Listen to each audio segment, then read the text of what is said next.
Hello everyone, good morning, सुप्रभात and welcome back to my channel. I am Pooja और आज हम बात कर रहे हैं 25 ऑफ मार्च के करंट अफेयर्स। तो देखिएगा, आज के जो करंट अफेयर्स हैं यहाँ से दो तीन न्यूज़ जो है वो बहुत बहुत इंपॉर्टेंट है। और पिछले साल के आप पेपर उठा के देखिए, ऐसे क्वेश्चंस एग्जाम में बनते हैं। आज हमें बात करनी है ज्ञानपीठ अवार्ड के बारे में। इसके अलावा वो पहले कौन से प्रोडक्ट्स हैं जो भारत से अलग अलग देशों में एक्सपोर्ट किए जा रहे हैं, हम उन प्रोडक्ट्स को देखेंगे। और एमएसएमई, हमारे देश में जो एमएसएमई है उनकी डेफिनेशन को चेंज किया गया है। तो आपसे इंटरव्यू में एज वेल एज आपके जो रिटर्न एग्जामिनेशन है उसमें भी एमएसएमई की डेफिनेशन पूछी जा सकती है, जो कि यूनियन बजट का ही एक पार्ट है।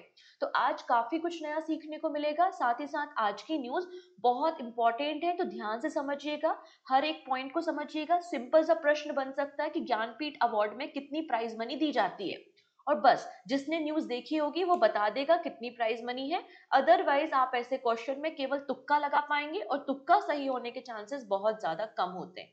ठीक है जी, तो नेगेटिव मार्किंग होती है। तो हमें यहाँ पे तुक्का वाली जो कॉन्सेप्ट है ना, उस पे काम नहीं करना, हमें एक्यूरेसी पे काम करना है, स्पीड पे काम करना है।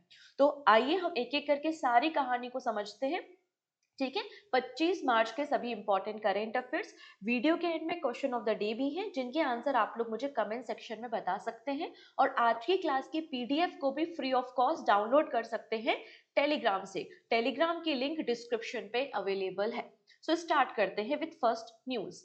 59th ज्ञानपीठ अवार्ड 2024, तो 59वें नंबर का है। किस नंबर का है ये? 59th नंबर का ज्ञानपीठ अवार्ड रिसेंटली डिस्ट्रीब्यूट किया गया है। और ये अवार्ड दिया गया है विनोद कुमार शुक्ला जी को। विनोद कुमार शुक्ला जी छत्तीसगढ़ से बिलोंग करते हैं और पहले पर्सन है छत्तीसगढ़ से जिनको ज्ञानपीठ अवार्ड दिया जा रहा है। साथ ही साथ ये 12th नंबर के पर्सन है जिनको हिंदी कैटेगरी में, हिंदी भाषा के लिए, हिंदी साहित्य की रचना के लिए ज्ञानपीठ अवार्ड दिया जा रहा है। तो हमें याद रखना है किस नंबर के ज्ञानपीठ अवार्ड है, तो 59th एडिशन है। छत्तीसगढ़ के पहले पर्सन है विनोद कुमार शुक्ला जिनको अवार्ड दिया जा रहा है, और 12वें पर्सन है जो कि हिंदी राइटर हैं जिन्हें ज्ञानपीठ अवार्ड दिया जा रहा है। अब एसएससी ना बड़ी कमाल की चीज है ठीक है, एसएससी में जो क्वेश्चन आते हैं वो इस साल की तो पूछेगा, वो 2024 के भी पूछेगा आपसे। ठीक है, तो 2024 में मतलब जो 58 नंबर का ज्ञानपीठ अवार्ड है वो किसे दिया गया था? तो 58 नंबर का ज्ञानपीठ अवार्ड हमारे देश के एक उर्दू राइटर है जिनका नाम है गुलजार साहब, उन्हें उर्दू कैटेगरी के लिए दिया था। इसके अलावा जगत गुरु राम भद्राचार्य जी को, ये 2023 की बातें हैं और ये 2024 का है। तो यहाँ पे जगत गुरु भद्राचार्य जी को अवार्ड दिया गया था संस्कृत भाषा के लिए। तो 58 ज्ञानपीठ अवार्ड दो लोगों को मिला है, जगत गुरु राम भद्राचार्य संस्कृत और गुलजार साहब उर्दू। और 2024 में 59th नंबर का ज्ञानपीठ अवार्ड विनोद कुमार शुक्ला को मिला है जो कि छत्तीसगढ़ से हैं। ठीक है, ना बात करते विनोद कुमार शुक्ला जी को, इसके पहले और भी कुछ प्रेस्टिजियस अवार्ड मिल चुके हैं, जैसे कि इन्हें मिला है 1999 में साहित्य अकादमी अवार्ड, और इनकी नोबल थी जिसका नाम है दीवार में एक खिड़की रहती है। तो आपसे क्वेश्चन बन सकता है, दीवार में एक खिड़की रहती है किसकी रचना है? विनोद कुमार शुक्ला जी की रचना है, जिसके लिए इन्हें 1999 में साहित्य अकादमी अवार्ड मिला है और 2023 में इन्हें पेन अवार्ड मिला है। ना बात करेंगे ज्ञानपीठ अवार्ड के बारे में। भारतीय ज्ञानपीठ ट्रस्ट के द्वारा अवार्ड दिया जाता है जिसमें 11 लाख रुपए प्राइज मनी होती है और वाग देवी मतलब सरस्वती जी की प्रतिमा दी जाती है। ये अवार्ड केवल इंडियन सिटीजन को दिया जाता है। इंडियन लैंग्वेजेस प्लस इंग्लिश भाषा के लिए ज्ञानपीठ अवार्ड दिया जाता है। अगर किसी भी पर्सन को ज्ञानपीठ अवार्ड मिल गया है तो आने वाले 2 सालों तक उसे वापस से ज्ञानपीठ अवार्ड नहीं मिलता। अब यहाँ से कुछ बहुत ही प्यारे स्टैटिक क्वेश्चन जो एग्जाम में बनते हैं। पहले पर्सन जिन्हें ज्ञानपीठ अवार्ड मिला था वो कौन है? तो मलयालम राइटर जीएस कुरूप को 1965 में पहला ज्ञानपीठ अवार्ड मिला था। वहीं पहली महिला जिन्हें ज्ञानपीठ अवार्ड मिला था उनका नाम है आशा पूर्णा देवी, 1976 में। ये क्वेश्चन रिसेंटली एसएससी ने पूछा था, वापस से रिपीट हो सकता है। देखो एसएससी में ना जो स्टैटिक, स्पेशली जो स्टैटिक क्वेश्चंस होते हैं ना, वो कंटिन्यूअसली रिपीट होते रहते हैं। तो मेरा ये एक सिंपल सा सजेशन है, आप पिछले 5 साल के पीवाईक्यू जरूर देख के जाना। हो सकता है बहुत सारे क्वेश्चन आपको वहीं से मिल जाए और आपको पैटर्न भी पता चल जाए कि कैसे क्वेश्चन और किस लेवल के क्वेश्चन एसएससी पूछता है। और पिछले 5 साल के जो पीवाईक्यूज है वो पूजा जैन क्लासेस एप्लीकेशन पे अवेलेबल है, आप वहां से डाउनलोड कर सकते हैं। ठीक है जी, चलो अगली कहानी को समझते हैं। इनका नाम है अशोक सिंह ठाकुर और इन्हें नया चेयरमैन बनाया है इंटेक का। इंटेक का मतलब है Indian national trust for art and culture heritage for the period of 3 years. 3 सालों के लिए अशोक सिंह ठाकुर चेयरमैन इलेक्ट हुए हैं इंटेक के। अब ये बॉडी करती क्या है, तो न्यू दिल्ली बेस्ड एक बॉडी है जिसका फॉर्मेशन 1984 में हुआ था और हमारे देश के जो टेंजिबल या इंटेंजिबल लिस्ट में शामिल यूनेस्को साइट्स हैं, हमारे देश की जो धरातल स्थल है, हेरिटेज साइट्स हैं, उनका कंजर्वेशन करने का काम ये बॉडी करती है और रजिस्टर है under the society registration act 1860 के अंदर। नेक्स्ट है IRDAI, insurance regulatory and development authority of India ने अपॉइंट किया है 5 new member to insurance advisory committee. तो हमारे देश में कुछ इंश्योरेंस सेक्टर में रिफॉर्म करने के लिए, रिस्ट्रक्चर करने के लिए 5 मेंबर की एक कमिटी का फॉर्मेशन इरडई ने किया है। इरडई ने under the section 25 of IRDA act 1999 के अंदर इस कमिटी का फॉर्मेशन किया है और इसकी इफेक्टिव डेट कब से है, जब से ऑफिशियल गस्टेड नोटिफिकेशन इशू होते हैं। अब इन 5 मेंबर्स के नाम आपको थोड़े से याद रखने हैं। पहले मेंबर है एमआर कुमार जो कि फॉर्मर एलआईसी चेयरमैन आपको मिल जाएंगे। दिनेश कुमार खारा फॉर्मर चेयरमैन है आपके एसबीआई के। अगला नाम आता है Vishakha Mule, CEO of Aditya Birla Capital. Nilesh Shah MD of Kotak Mahindra Asset Management Company and Kotak G Vaidyan former CMD of GIC insurance company. तो ये कुछ 5 मेंबर हैं जिनको इरडई ने अपनी 5 मेंबर की कमेटी में शामिल किया है। लास्ट पर्सन जो न्यूज में है वो है जस्टिस हरीश टंडन। ये है जस्टिस हरीश टंडन, इन्हें उड़ीसा हाई कोर्ट का चीफ जस्टिस अपॉइंट किया गया है। ठीक है, और इन्होंने रिप्लेस किसे किया है, इन्होंने रिप्लेस किया है जस्टिस चक्रधारी चरण सिंह जिनका टेन्योर कंप्लीट हो चुका था। यहाँ पे उड़ीसा हाई कोर्ट के चीफ जस्टिस कौन बन गए हैं, जस्टिस हरीश टंडन बन गए हैं। अब यहाँ पे एक कोलेजियम बनाया गया था और कोलिजियम को हेड कर रहे थे Chief Justice of India D Y Chandrachud और उन्होंने ही यहाँ पर रिकमेंडेशन दिया है कि उड़ीसा हाई कोर्ट के नए चीफ जस्टिस होंगे हरीश टंडन। यहाँ पे जो हाई कोर्ट के चीफ जस्टिस होते हैं इनका टेन्योर 62 ईयर्स का होता है। ठीक है जी, तो ये 62 ईयर्स तक अपने ऑफिस को संभालेंगे। अगर इनके एज से संबंधित कोई भी मामला है, एज से संबंधित कोई भी डिस्प्यूट है, तो डिस्प्यूट को सॉल्व करने का अधिकार, डिस्प्यूट को सुनने का अधिकार केवल और केवल कौन करता है, प्रेसिडेंट ऑफ इंडिया करता है in the consultation with CJI chief Justice of India. और यहाँ पे final decision president of India का होता है। यहाँ पर प्रेसिडेंट को लिखकर ये अपने आप को रेजिग्नेशन दे सकते हैं। ठीक है, यहाँ पे पार्लियामेंट की रिकमेंडेशन से प्रेसिडेंट जो है वो हटा भी सकते हैं। डन इतनी चीजें। रिमूवल ऑफ जज, तो यहाँ पर इम्पीचमेंट की प्रोसेस होती है, जैसे कि सिमिलर सुप्रीम कोर्ट के लिए होती है वैसे ही हाई कोर्ट के लिए भी एक इम्पीचमेंट की प्रक्रिया होती है। इनकी जो सैलरी वगैरह होती है वो पार्लियामेंट डिसाइड करती है और ड्यूरिंग द टेन्योर इनकी सैलरी में कोई भी मतलब डिक्रीमेंट नहीं होता, कम नहीं की जाती। ये बात यहाँ पर मेंशन की गई है। ठीक है, नाउ बात करते हैं government notify the new definition of MSME sector. तो सेंट्रल गवर्नमेंट ने यहाँ पर जो माइक्रो मीडियम और स्मॉल इंटरप्राइजेज हैं उनकी डेफिनेशन, उनके क्राइटेरिया को चेंज किया है। ये रिवाइज्ड क्लासिफिकेशन इंट्रोड्यूस किया था निर्मला सीतारमन ने 2025-26 के बजट में। कब से इफेक्ट में आएगा, हमारा नया फाइनेंशियल ईयर से, मतलब 1 अप्रैल 2025 से ये इफेक्ट में आ जाएगा। लास्ट टाइम एमएसएमई क्लासिफिकेशन के क्राइटेरिया में जो चेंजेस किए गए थे, तो लास्ट टाइम 2020 में अमेंडमेंट हुआ था और फाइनली अब वापस से रिवीजन किया जा रहा है। तो पहले देखो, पहले माइक्रो इंटरप्राइजेस की डेफिनेशन क्या थी, तो पहले डेफिनेशन थी अगर कोई भी कंपनी 1 करोड़ रुपए का इन्वेस्टमेंट करती है और 5 करोड़ रुपए का टर्नओवर है तो उसे माइक्रो इंटरप्राइजेस कहा जाएगा। अब नई डेफिनेशन क्या है, अगर कोई कंपनी 2.5 करोड़ रुपए का इन्वेस्टमेंट करती है और 10 करोड़ रुपीस इसका टर्नओवर है तो उसे हम माइक्रो इंटरप्राइजेस कहेंगे। तो माइक्रो के लिए 2.5-10 याद रखना है, 2.5-10, 2.5 इन्वेस्टमेंट, 10 करोड़ आपका टर्नओवर। स्मॉल इंटरप्राइजेस, पहले था कि करेंट मतलब जो आपका इन्वेस्टमेंट है अगर वो 10 करोड़ रुपीस है और आपका टर्नओवर अगर 50 करोड़ रुपए है तो इसको स्मॉल इंटरप्राइजेस कहा जाएगा। अब नई डेफिनेशन आई है कि अगर आपका इन्वेस्टमेंट 25 करोड़ रुपीस और आपका टर्नओवर अगर 100 करोड़ रुपीस है, तो ढाई में आप देखो ये 25 और 100 कर दो, तो ये आपका स्मॉल इंटरप्राइजेस के लिए डेफिनेशन आ गई। 25 crore rupees investment, 100 crore rupees turnover. Medium enterprises, पहले था कि 50 करोड़ रुपीस आपका इन्वेस्टमेंट होना चाहिए और 250 करोड़ रुपीस आपका क्या होना चाहिए, टर्नओवर। तो हम आपको मीडियम इंटरप्राइजेस रिकॉग्नाइज करेंगे। नया जो क्राइटेरिया है वो 125 और 500 का है, मतलब 125 करोड़ रुपीस आपका इन्वेस्टमेंट होना चाहिए और 500 करोड़ रुपीस आपका टर्नओवर होना चाहिए, तब हम आपको मीडियम इंटरप्राइजेस कहेंगे। तो ये आपको डेटा याद रखना है, this is very very important.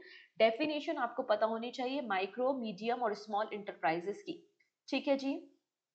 Micro, small and medium enterprises development act pass हुआ था 2006 में, और हमारे देश में एमएसएमई सेक्टर को पहली बार 2006 में अक्टूबर के महीने में डिफाइन किया गया था। पहले हमने अपने एमएसएमई को दो कैटेगरी, मतलब सर्विस सेक्टर और मैन्युफैक्चरिंग सेक्टर में डिवाइड किया था, लेकिन 2020 में हमने अमेंडमेंट किया और हमने यहाँ पर एमएसएमई को मतलब एक ही सर्विस सेक्टर में डिफाइन किया है, मशीनरी और प्लांट के लिए। और जो नया क्राइटेरिया आया है, जो नई डेफिनेशन आई है, वो 1 अप्रैल 2025 से लागू होगी। तो माइक्रो इंटरप्राइजेस, स्मॉल इंटरप्राइजेस और मीडियम इंटरप्राइजेस की डेफिनेशन मैंने डिफाइन कर दी है। माइक्रो के लिए 2.5 और 10 याद रखना है, इन्वेस्टमेंट एंड टर्नओवर। स्मॉल के लिए 25, 100 याद रखना है, ये आपका इन्वेस्टमेंट और टर्नओवर हो गया। और मीडियम के लिए 125, 500 आपको याद रखना है, इन्वेस्टमेंट एंड टर्नओवर। ठीक है। साथ ही साथ हमारे बजट में एमएसएमई सेक्टर को हमारे देश का 6 इंजन भी कहा था। ठीक है।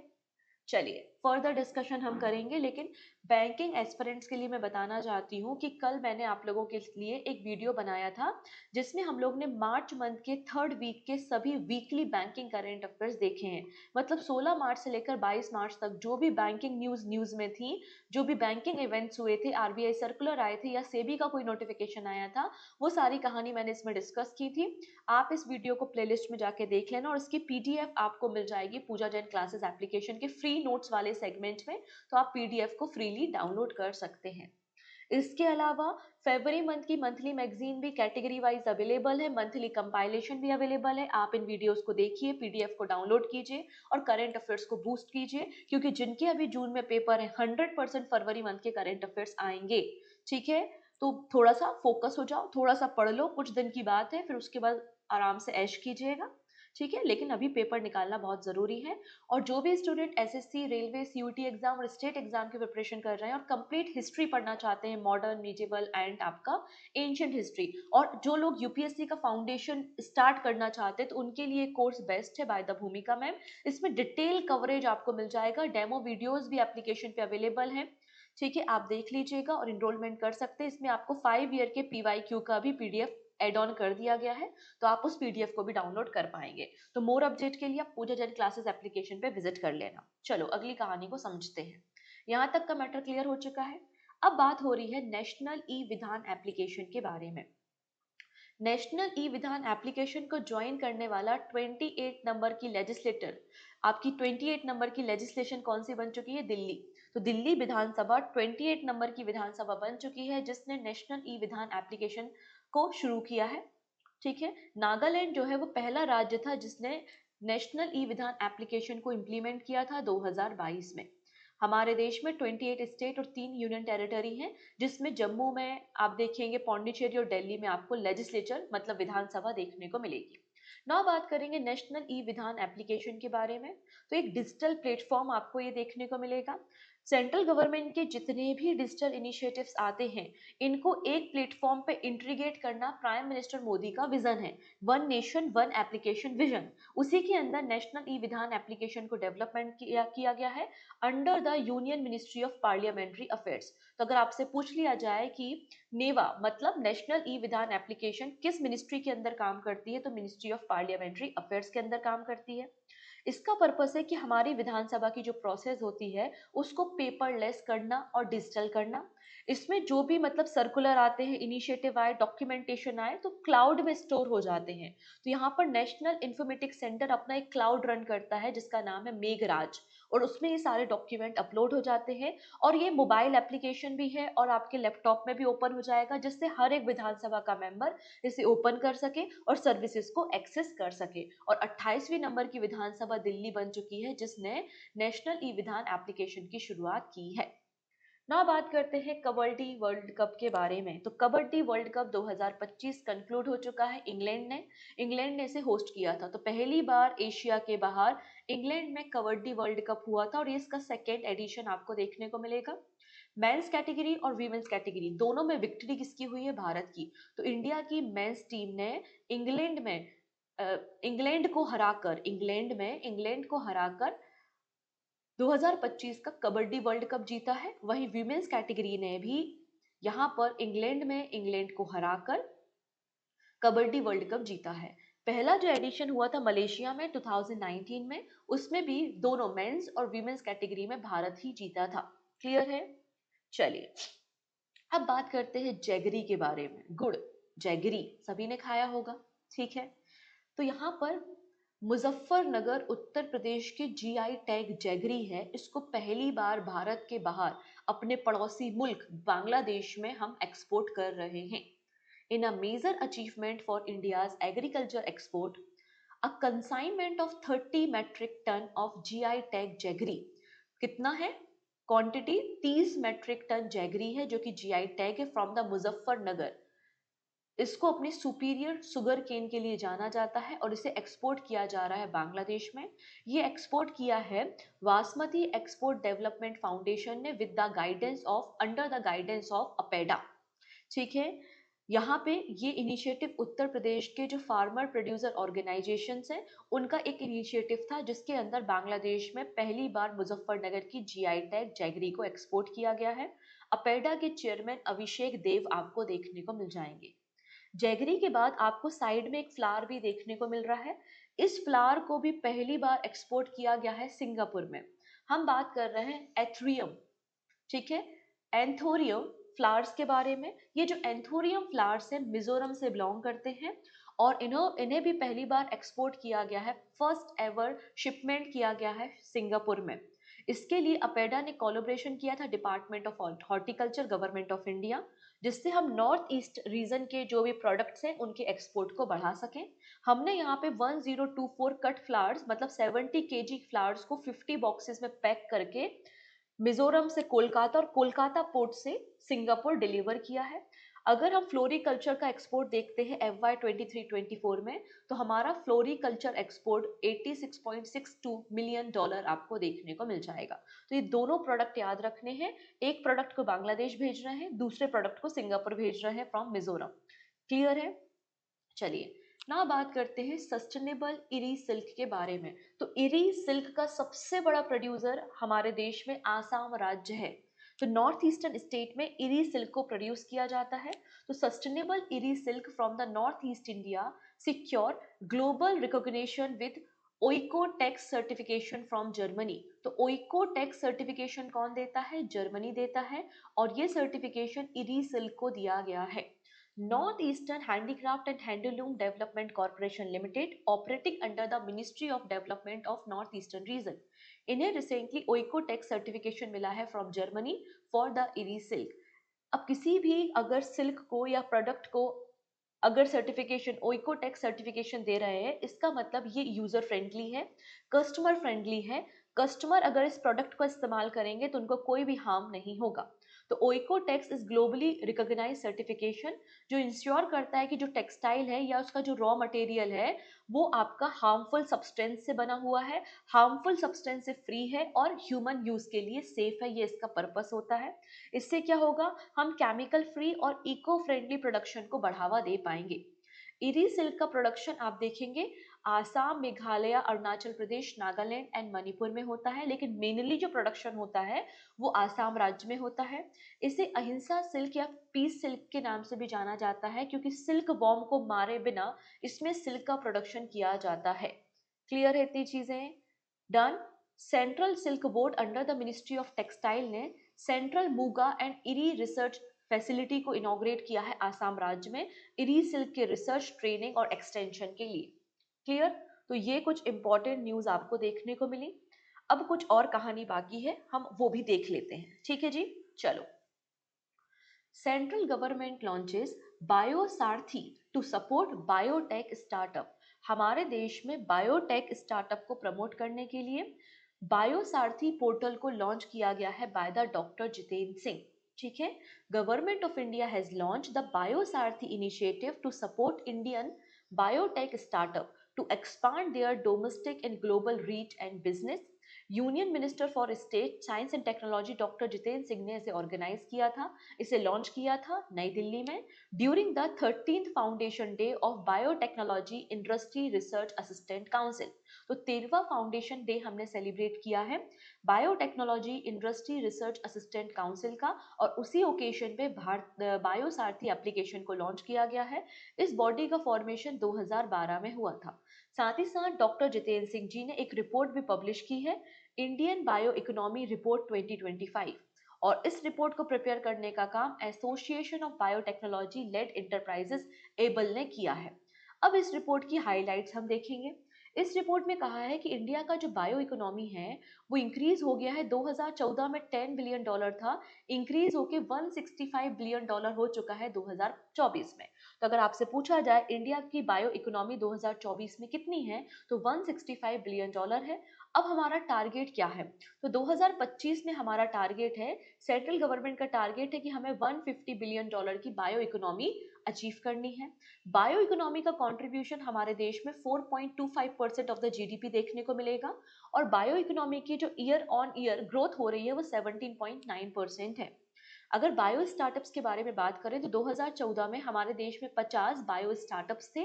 नाउ हमारी कंट्री में 10,000 प्लस बायो स्टार्टअप्स हैं।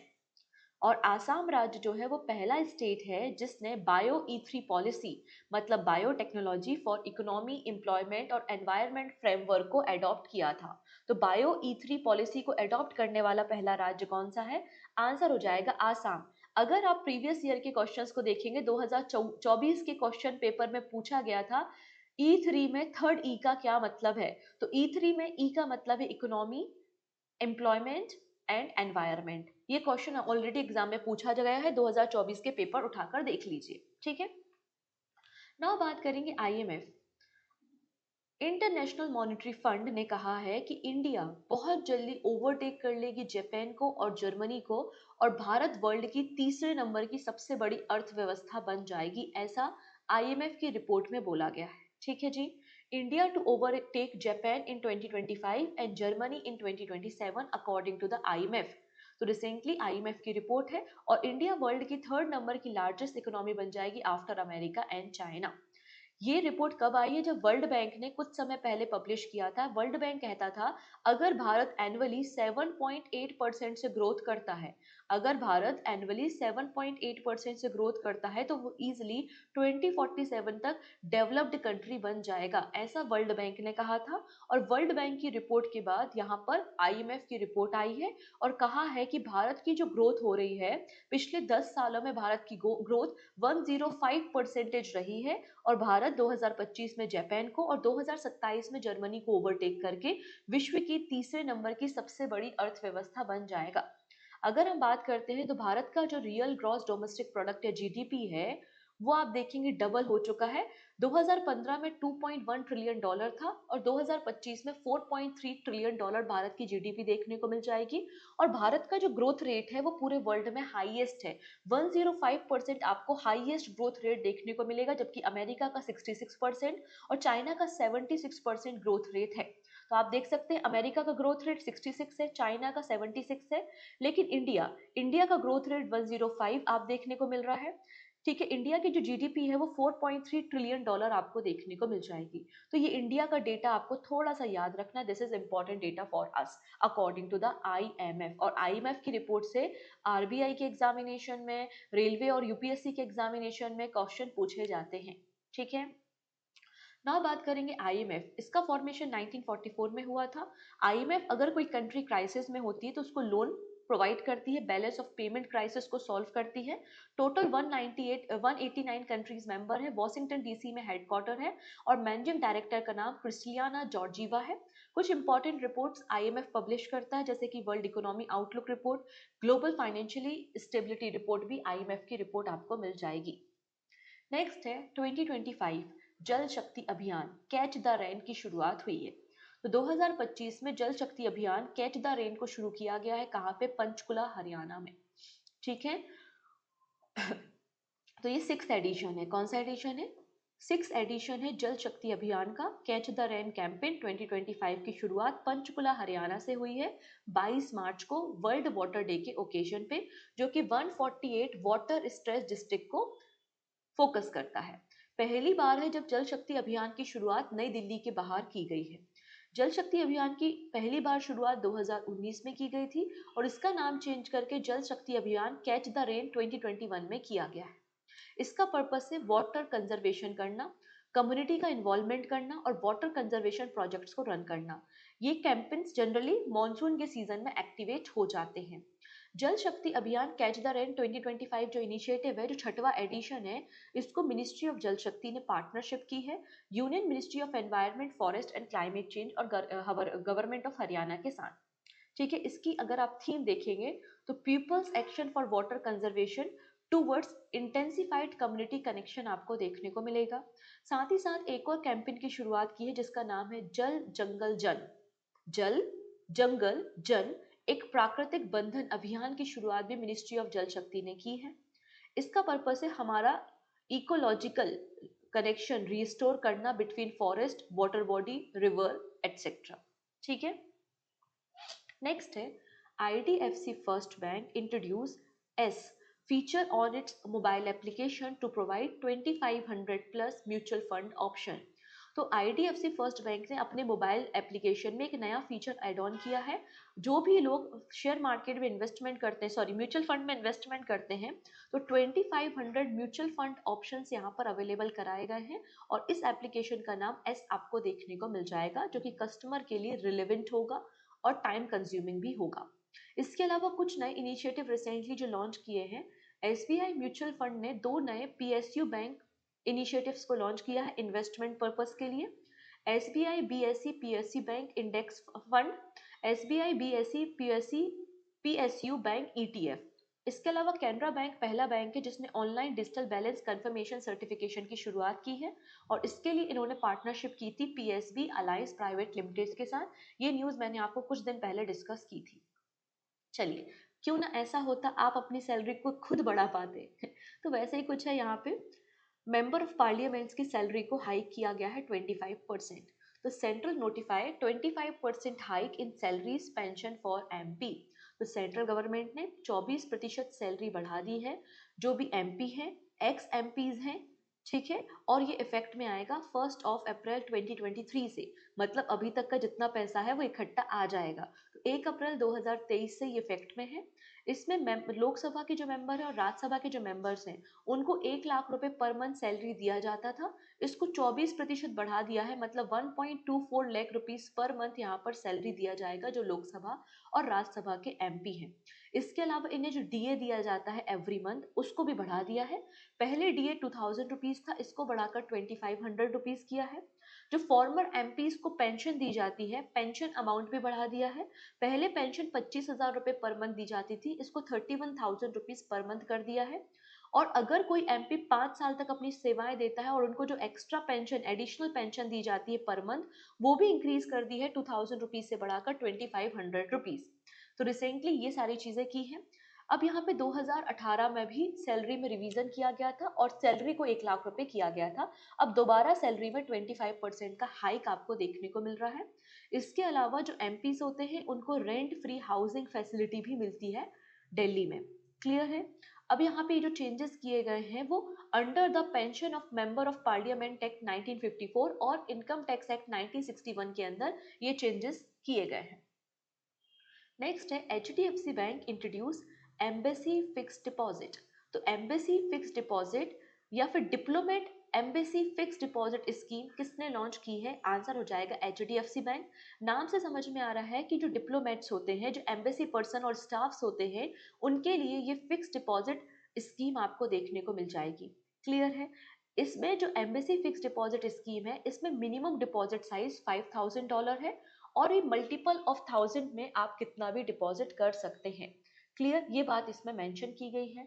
अब यहाँ पे जो एम्बेसी डिपॉजिट है, एम्बेसी डिपॉजिट है, ये आपका सर्टेन टेन्योर के लिए अवेलेबल होगा, मतलब 1 मंथ के लिए, 3 मंथ या 6 मंथ और 1 मंथ के लिए अवेलेबल रहेगा। ये ऑटोमेटिकली रिन्यू नहीं होगा, आपको इसे रिन्यू कराना पड़ेगा। मार्केट के अकॉर्डिंगली आपको मंथली इंटरेस्ट रेट भी यहाँ पे प्रोवाइड किए जाएंगे। क्लियर है। पार्शियल या फिर प्री मैच्योर अगर आप विड्रॉ करते हो तो आपको पेनाल्टी भी इम्पोज की जाएगी। इसमें जो आपका इंटरेस्ट रेट है उसमें पेनाल्टी लगेगी और 0.5% पेनाल्टी आपको देखने को मिलेगी। तो ये embassy fix deposit scheme HDFC bank ने लॉन्च की है। क्लियर है। तो ये थे आज के हमारे सभी इंपॉर्टेंट करेंट अफेयर्स। नाउ बात कर लेते हैं कि 24 मार्च को हमने क्या क्या सीखा था। तो हमने सीखा था कि हम लोगों ने वर्ल्ड टीवी डे सेलिब्रेट किया था, जिसकी थीम थी yes we can and TV, commit invest and deliver. फिर अमिताभ कांत जी को चांसलर बनाया गया है एनआईआईटी यूनिवर्सिटी का। पंजाब असेंबली पहली असेंबली बन गई है जो कि अपनी प्रोसीडिंग को साइन लैंग्वेज में ब्रॉडकास्ट कर रही है। अनुज कुमार सिंह जॉइंट सेक्रेटरी बने हैं यूपीएससी के। और गुलाब चंद्र कटारिया ऑलरेडी गवर्नर है पंजाब राज्य के। SRFI इंडियन टूर में अनाहत सिंह और बीर चौतरानी ने मेंस और वीमेन सिंगल का टाइटल जीता है। 11th नंबर की एशियन स्विमिंग चैंपियनशिप अहमदाबाद में होगी। आईपीएल के जो रूल चेंज हुए हैं वो मैंने आपके साथ डिस्कस किए थे। ईस्ट कोस्ट रेलवे भारत का पहला रेलवे है जिसने 250 मेट्रिक टन फ्रिगेट लोडिंग के टारगेट को अचीव किया है। नॉर्थ इंडिया का पहला nuclear power project Gorakhpur Haryana में स्टैब्लिश किया जाएगा। अंकटाड ने a world of debt report को पब्लिश किया है जिसमें कहा है कि ग्लोबल जो पब्लिक डेट है वो $97 ट्रिलियन आपको मिल जाएगा। और इंडिया का जो पब्लिक डेट है वो $2.9 ट्रिलियन आपको देखने को मिलेगा। फिर हम लोगों ने QS world university ranking by subject देखा था जिसमें आईआईटी धनबाद आपको 20th पोजीशन पे मिल जाएगी engineering, minings and minerals category में। टोटल 79 इंडियन यूनिवर्सिटीज को फीचर किया गया है। इंडियन आर्मी और इंडियन एयरफोर्स 250 ब्रह्मोस मिसाइल को एक्वायर कर रहा है जिसके लिए $2.4 बिलियन की डील साइन की गई है। एनएचबी नेशनल हाउसिंग बैंक ने हाउसिंग फाइनेंस रिपोर्ट को पब्लिश किया है जिसमें कहा है कि 81% डोमिनेंस आपको बैंक्स का देखने को मिल रहा है जो कि हाउसिंग लोन प्रोवाइड कर रहे हैं। फिर हमने देखा UNESCO world water development report को पब्लिश किया गया था जिसमें कहा है ग्लोबल वार्मिंग लगातार बढ़ रही है। 24 से लेकर 41% तक हमारे ग्लेशियर 2100 तक गायब हो जाएंगे, डिसअपियर हो जाएंगे। और India 3rd edition central Asian youth delegation का होस्ट कर रहा है। तो ये सभी बातें हम लोग ने प्रीवियस सेशन में कवर की थी। वन लाइनर का पर्पस होता है एक तो रिवीजन हो जाए और आप नोट्स भी बना पाओ। तो नोट्स आप खुद से भी बना सकते हो, अदरवाइज इसकी पीडीएफ आपको पूजा जैन क्लासेस एप्लीकेशन पे मिल जाएंगी।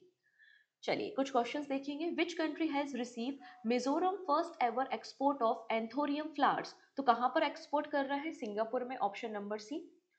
Who has been appointed as a joint secretary in the public union public service commission Delhi? Answer हो जाएगा Anuj Kumar Singh. Who has won the women single title at the SRFI India Tour? Answer हो जाएगा अनाहत सिंह जो कि squash player है।